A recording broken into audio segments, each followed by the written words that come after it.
नमस्कार दोस्तों, मैं जितेंद्र शुक्ला जितेंद्र एकेडमी की यूट्यूब चैनल पर आपका स्वागत करता हूं। उम्मीद करता हूं आप सभी लोग अच्छे होंगे, मस्त होंगे, ज़बरदस्त होंगे।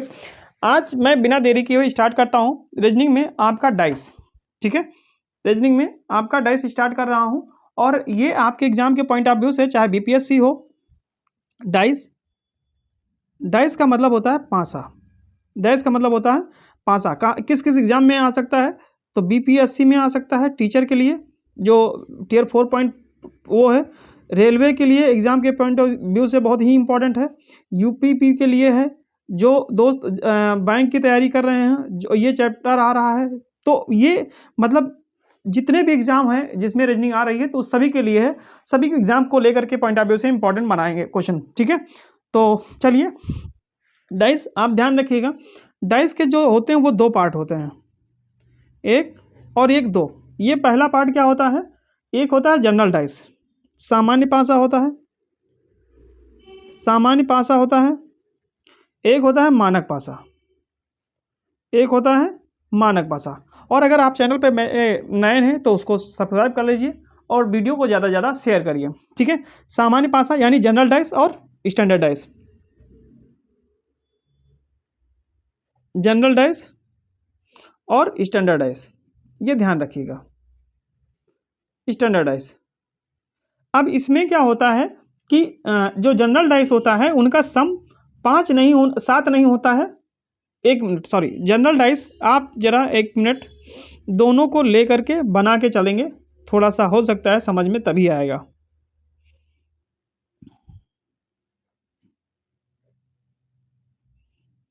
ये ठीक है, ऐसे जनरल डाइस का भी ले लेते हैं और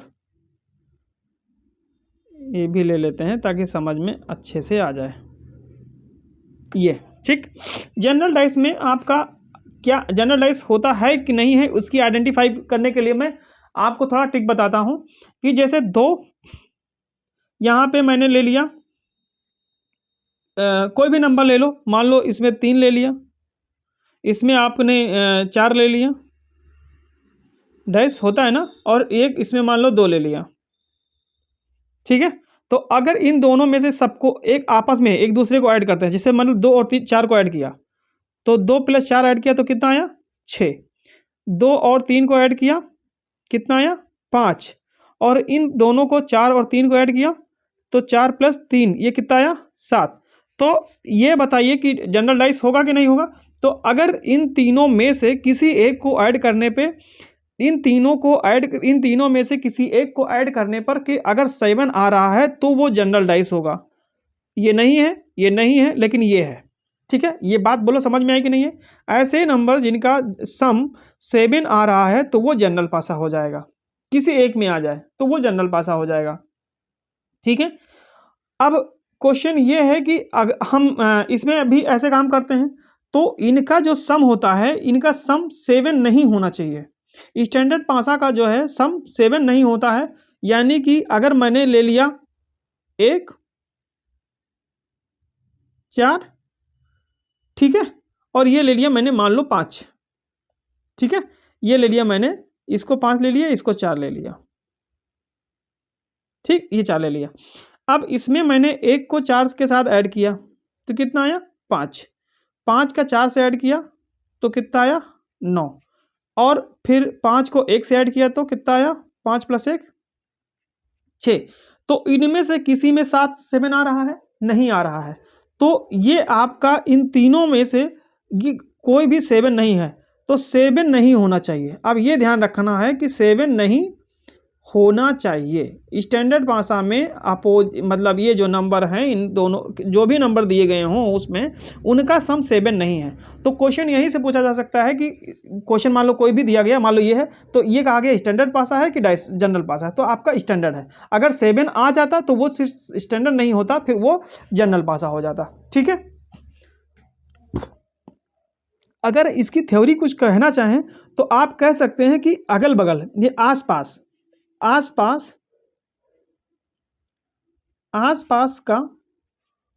सम, आसपास का योग कह देंगे। आसपास का योग 7 नहीं होगा, 7 नहीं होता है। ठीक है, तो ये आपको ध्यान रखना होगा। लेकिन आमने सामने का योग 7 होना चाहिए। आमने सामने का मतलब, आमने सामने का मतलब अपोजिट लेटर, अपोजिट नंबर। अब आमने सामने का योग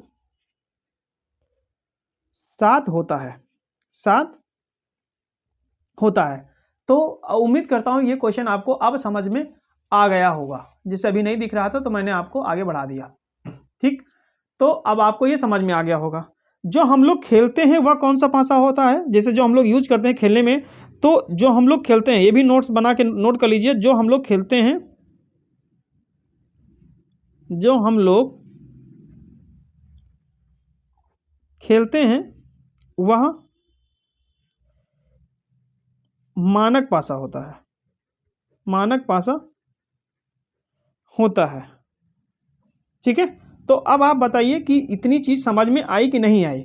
तो अगर यहाँ पे जैसे मैंने दोनों को एक साथ लेकर चला है, तो अगर मैंने मान लो बोला कि मैंने कहा 1 का अपोजिट क्या होगा, तो 1 का अपोजिट क्या होगा, 6 होगा।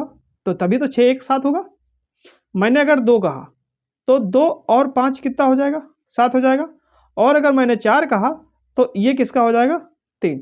अब आप बताओ, इसमें कोई दिक्कत तकलीफ नहीं होना चाहिए। ठीक दिख रहा है, 4 3 7 आ गया। यानी अपोजिट, ये अपोजिट हैं और इनका सम क्या है, 7 है। तो आमने सामने का योग 7 होता है, इसीलिए कहा गया है। ठीक, अब जनरल भाषा में क्या होता है, जैसे मान लो फिर से मैंने कुछ क्वेश्चन दिया, तो जनरल भाषा में आपको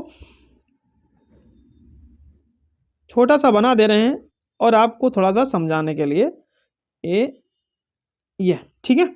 अब इसमें मैंने मान लो 4 ले लिया, 5 ले लिया, 3 ले लिया, अपने मन से ले लिया, 1 और ले लिया,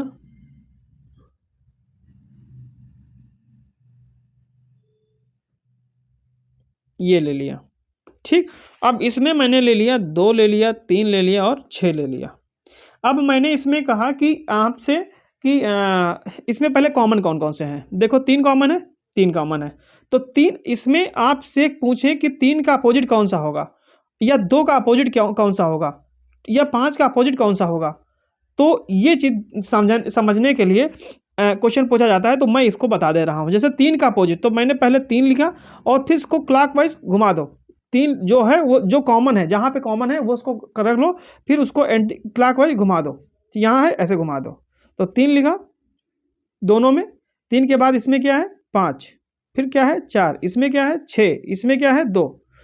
ये क्या हो गया कॉमन पार्ट, ये क्या हो गया कॉमन पार्ट। अब ये कॉमन पार्ट है, तो अब 5 का अपोजिट क्या हो जाएगा, 6 हो जाएगा। तो और 4 का अपोजिट क्या हो जाएगा, 2 हो जाएगा। और जो 3 का अपोजिट नहीं दिख रहा है, तो जो नहीं दिख रहा है वो होगा, यानी 1 हो जाएगा।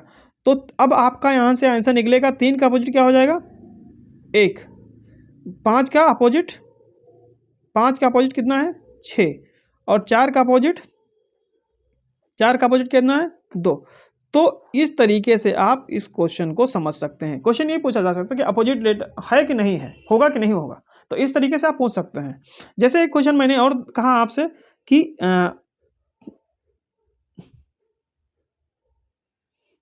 एक क्वेश्चन और मैंने ले लिया, और कम से कम 2 का होना इंपॉर्टेंट है, नहीं तो फिर ऐसे आप समझ में नहीं पाएंगे। तो फिर इसके ओपन डाइस भी होता है, तो वो भी मैं बता दूंगा। 3 5 1 1 4 3 ऐसे मैंने ले लिया, कुछ भी ले लिया। तो आप बताओ इसमें कॉमन क्या क्या आ रहा है। इसमें 1 और 3, 2, अगर 2 कॉमन आ रहा है तो जो बचेगा वही उसका हो जाएगा। यानी कि 5 का अपोजिट क्या हो जाएगा 4 होगा, 5 का अपोजिट 4 होगा, यानी कि अपोजिट है। ये ध्यान रखना है, अपोजिट, ये अपोजिट है। ठीक है, तो इस तरीके से आप इसको समझ सकते हैं कि 5 का अपोजिट क्या होगा 4 होगा। जो चीज़ नहीं दिख रही है अब उसको हम लोग कैसे बताएंगे। तो जैसे मैंने कहा 3 का अपोजिट क्या होगा, तो 3 का अपोजिट क्या क्या हो सकता है। तो 3 का अपोजिट क्या हो सकता है, 3 का अपोजिट आप क्या कह सकते हैं, 3 का अपोजिट आप 4 लिख सकते हैं, 5 लिख सकते हैं, 1 लिख सकते हैं और 3 लिख सकते हैं। तो इसमें आपको क्या ध्यान रखना है कि 3 का अपोजिट जो है 5 और 1 इसमें है, तो ये तो आपका पहले ही कट जाएगा। क्योंकि भाई हो सकता था ठीक है, लेकिन यहाँ पे 5 इसी के साथ में बन रहे हैं, तो जब उनका योग 7 आ जाएगा तो वो बनेगा कहाँ से? अपोजिट का तो हो नहीं सकता, अपोजिट का सम 7 होना चाहिए, तो अपोजिट सामने होगा नहीं। अब आपके बचा 4 या 3, नहीं सॉरी 3 तो ही है, 3 तो खुद ही है उसमें, तो 3 का अपोजिट 3 कहाँ से हो जाएगा? तो आपका ऑप्शन क्या हो जाएगा? या तो फिर यहाँ से अभी आपके पास क्या बचा था?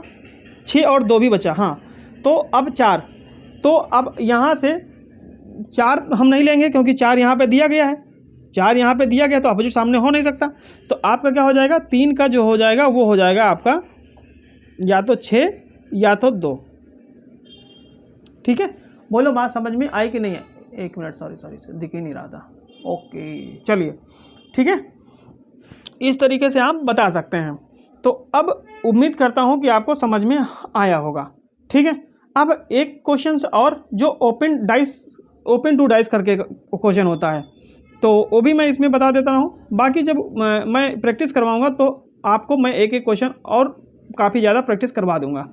ठीक है, जैसे मैंने ये ले लिया, ठीक है, और मैंने ये ले लिया, ऐसे कुछ कर दिया यहाँ से, और फिर मान लो मैंने ऐसे कर दिया ये, ठीक,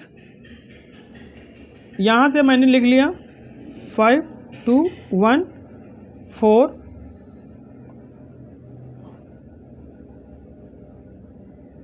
इसमें ले लिया 3 और इसमें ले लिया 6। तो एक बात ध्यान रखिएगा कि अपोजिट जो ओपन टू डाइस करेंगे तो 5 का अपोजिट ऐसे आ जाएगा 4 के पास, ठीक, और ये वाला जो है वो इसके पास जाएगा 3 के पास, ठीक है, एक किसके पास जाएगा? 3 के पास, और 6 जाएगा 2 का अपोजिट होगा। तो यहाँ से आपको अपोजिट जब पूछा जाएगा तो 5 का अपोजिट कितना क्या हो जाएगा? 5 का अपोजिट 4 हो जाएगा, 2 का अपोजिट 6 हो जाएगा, 1 का अपोजिट 3 हो जाएगा, 1 का अपोजिट 3 हो जाएगा। तो ये आपको उम्मीद करता हूँ कि समझ में ज़रूर आया होगा। ठीक है, इस तरीके से क्वेश्चन चाहे हम ABCD को लेकर के कर लें, चाहे जैसे भी कर लें, तो ये आपका बन जाएगा। ठीक है, तो और एक क्वेश्चन होता है कि जो अपोजिट लेट होंगे तो कैसे बनेंगे या नहीं बनेंगे, तो इनको भी ध्यान रखना, नहीं बनता है। ठीक है, अब एक मान लो एक गेंद वो ले लिया रंग को लेकर के, बस एक क्वेश्चन ये लास्ट होगा।